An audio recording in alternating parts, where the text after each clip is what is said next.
In today's tutorial, I'm going to show you guys how to either enable or disable core isolation and memory integrity on your Windows 11 computer. So memory integrity is referred to as hypervisor protected code integrity, or HVCI for short.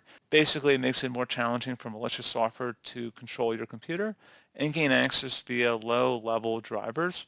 The functionality can be adjusted within Windows if you want to turn it on or off.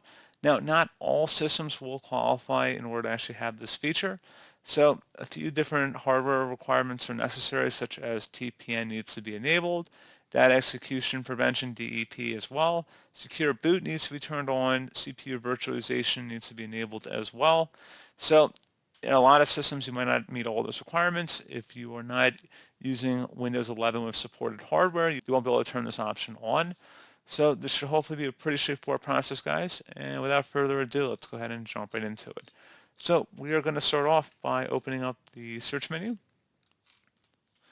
Type in security.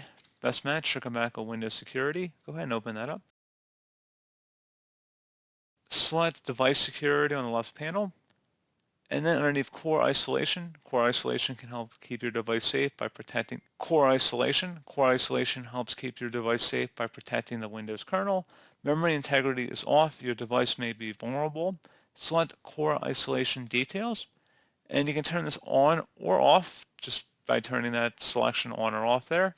And then you would need to restart your computer in order for the changes to take effect. You can also do another additional option here for the Microsoft Vulnerable Driver Blocklist. So Microsoft blocks drivers of security vulnerabilities from running on this device. And you can read more on the Microsoft website as well if you want to learn more about these settings. But pretty straightforward process on that, guys. And as always, thank you for watching. I do hope I was able to help you out, and I do look forward to catching you all in the next tutorial. Goodbye.